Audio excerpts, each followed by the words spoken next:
Hello dear students, hope all of you are doing good. Yes, you are good, right? Okay, before starting today's class, I am here with an activity. So what is that activity? It's very simple. You have to make a preference list. Okay, so take a book and pen. Okay, here you can see, on the screen you can see three options. Option A book. Option B, a television. Option C, a Kindle. So these are the three options. So you have to make a preference list. Yes, you can arrange it anyway as per your interest. Okay, so you can write. You can start with television, Kindle, then book, or a novel. Then you can start with novel, TV, Kindle. As per your interest, you have to make a preference list. Okay, prepare it. Yeah. Be honest. Okay. Okay, have you done it? Yes. So you have prepared a preference list. Okay. Show me. Yeah. Ah, yes, I can see your books. Yes, the preference list. Yeah, I can see Joseph's book. Yeah. Amira's book. Yeah, okay. So after seeing your books or your preference list, I can understand that most of you have started with television, right? In most of your preference list, I could see television, it comes first, then Kindle, then a book or a novel. In most of your books, it's like that. Because I know that most of you like watching television. Of course, I know that. Nowadays, yes, most of the children spend their time in front of TV, like you. So today, we are going to study a poem, Mike TV, right? Who is that? Mike TV. So that's a poem that we are going to study today. Mike TV by Roald Dahl. Okay. So this is our poet, Roald Dahl. So let me introduce you the author, Roald Dahl. He was born in 13 September 1960 and died in 23 November 1990.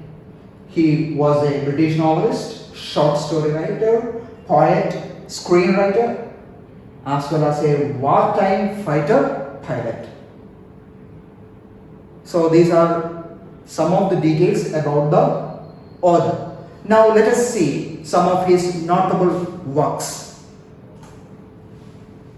Some of his works are James and the Giant Peach, Charlie and the Chocolate Factory.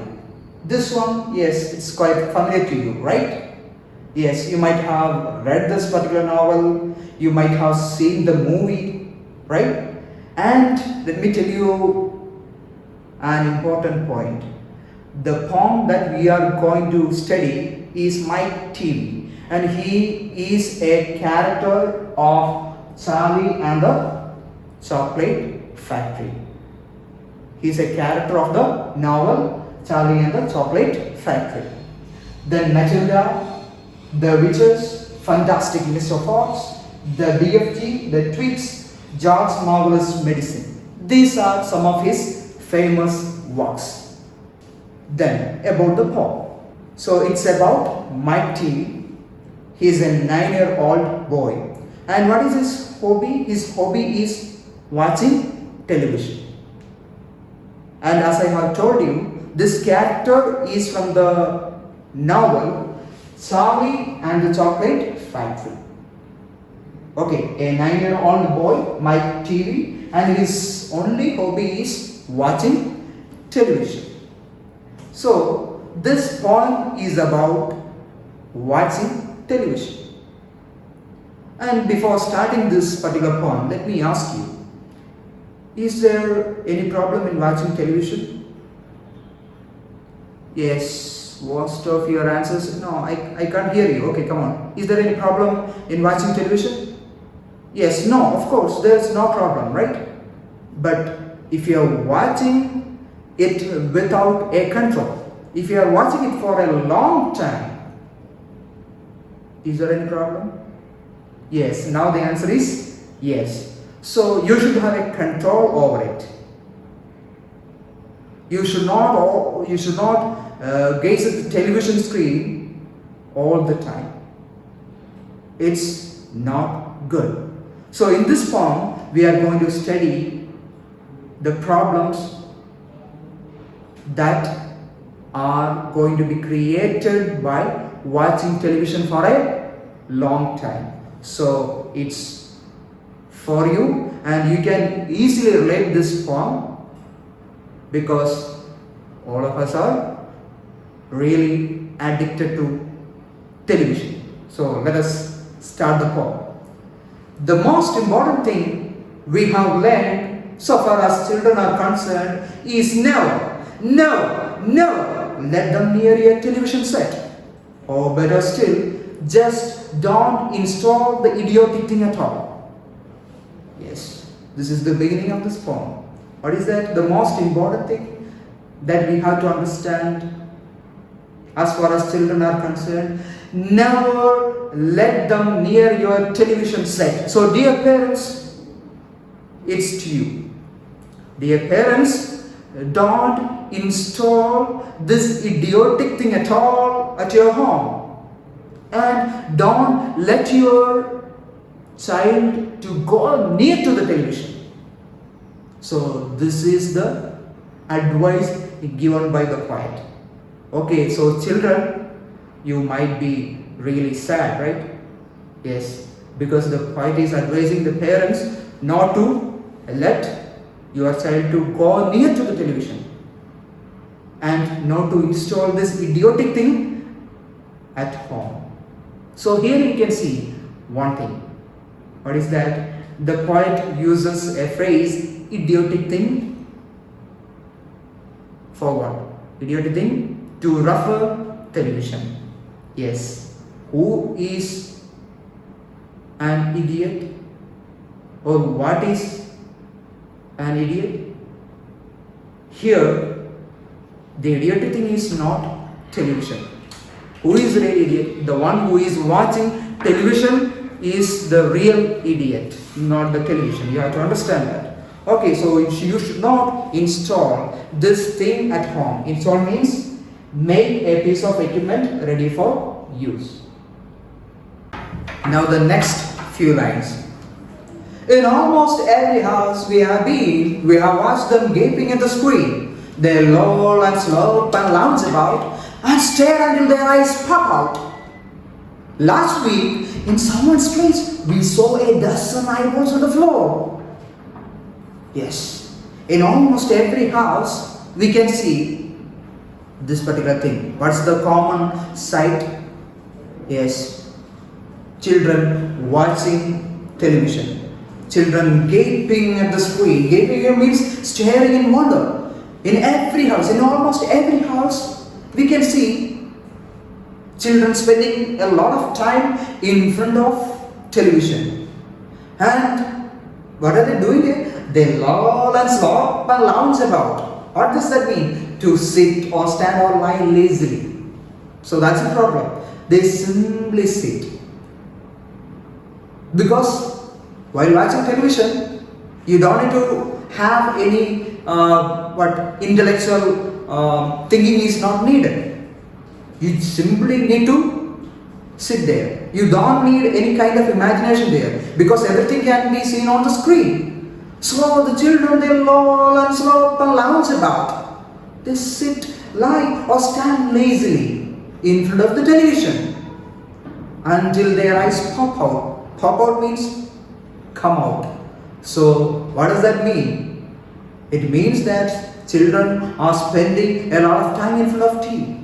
And for that, the poet is giving an example. Last week, in someone's place, we saw a dozen eyeballs on the floor. He's exaggerating the thing there, right? So last week, the poet and his friends visited someone's place, and there in that house, they had seen a dozen eyeballs on the floor. Whose eyeballs? The eyeballs of children. What were they doing? They were watching television and their eyes popped out. Yes, that means the children are mesmerized by the programs which are showing on the screen. They forget the things that are happening around, because when they are sitting in front of TV, their concentration is only on TV. But while sitting in front of a textbook, their concentration may go here and there, right? Even if there is a slight noise, your concentration will be affected. But if you are sitting in front of a television, no problem at all. What all happens, you won't give, or your concentration may not get deviated. So that's the impact of television. Okay, shall we move to the next lines? They sit and stare and stare and sit until they are hypnotized by it, until they are absolutely drunk with all that shocking, ghastly junk. So, what will the children do? They sit and stare and stare and sit until they are hypnotized by it. Hypnotized means fascinated or completely absorbed. They will be completely absorbed by the ghastly junk. Ghastly means terrible. These children are really attracted or are really fascinated or completely absorbed by the junk programs which are showing there on television. They don't know about the quality of the program. If it is entertaining, then the children watch television for long hours until their eyes pop out. Yes, they sit and stare and sit. Yeah, that's the only thing that is happening there. And they are hypnotized. They are absolutely drunk. Here it means hypnotized and absolutely drunk. Both of them mean the same, right? They are completely attracted by the programs on television. Are you like this? Are you hypnotized by the television? You have to think about it. Okay, shall we move to the next? Oh yes, we know it keeps them still. They don't climb out of the windowsill. They never fight or kick or punch. They leave you free to cook the lunch and wash the dishes in the sink. But did you ever stop to think, to wonder just exactly what this does to your beloved thought? Yes. If a question is asked to the parents, okay, why are you letting your children to sit in front of television? Parents will say that it keeps them still. It keeps them still. Yes, if the television is on, then a child will be calm and he won't disturb the parents. So the parents can do their jobs. And they don't climb out of the windowsill. Okay, they will be sitting simply without making any trouble to the parents, right? So windowsill means the bottom part of a window. So they won't climb out of the windowsill. And they never fight or kick or punch. They never fight with their siblings. And they leave you free to cook the lunch. So the mothers, they can go for cooking. They won't be disturbed by their kids. And they can wash the dishes in the sink. So, if the television is on, the children will be calm and quiet. They won't make any trouble. But did you ever stop to think? But have you ever thought about this particular question? What this does to your beloved thought? What is the effect that it causes? What will be the impact of watching television? Yes, you may say that, okay, if the television is on, Yes, our tiny tots. Tiny tot means a very young child. Yeah. So if the television is on, they are calm and quiet, and we can do our work.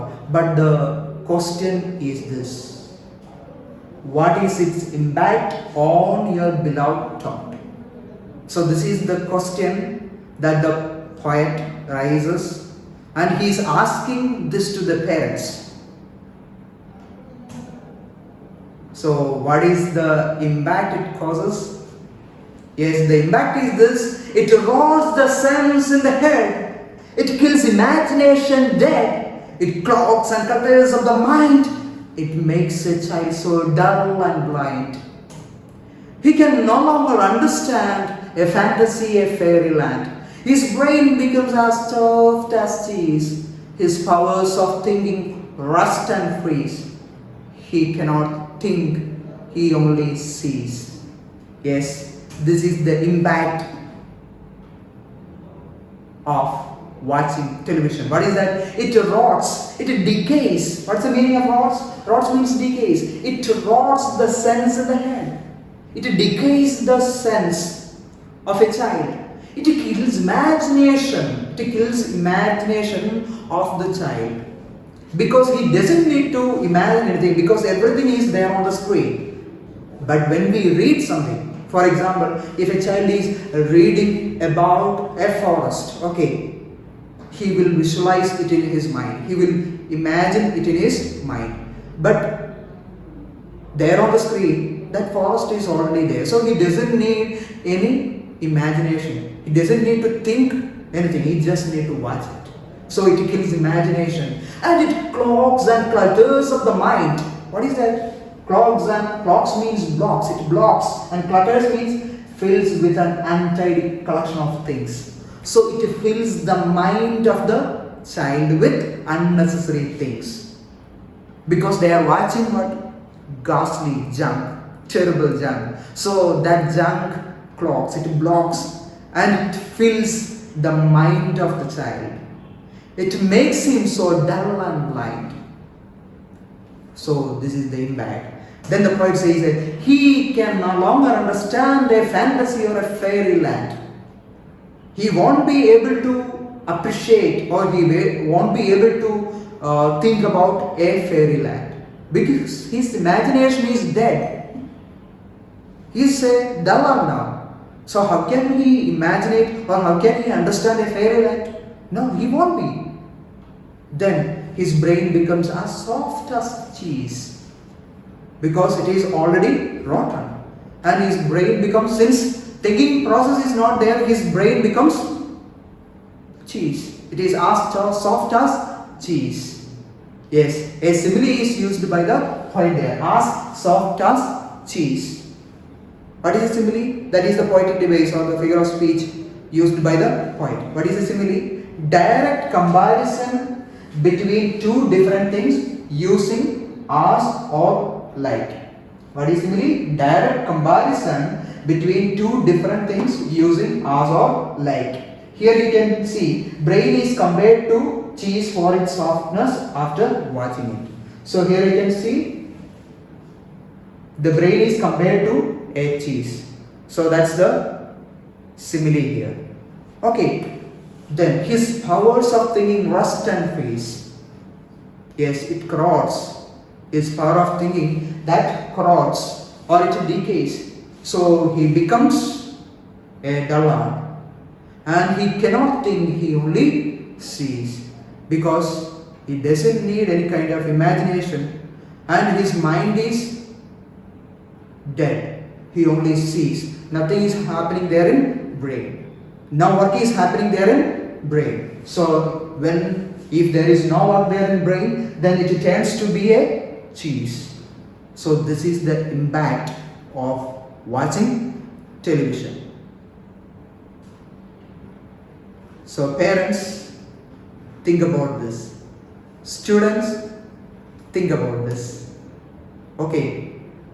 So in the next class, I will meet you again with the continuation of this poem. Okay, so think, don't spend too much time in front of television. That's all for today. Thank you.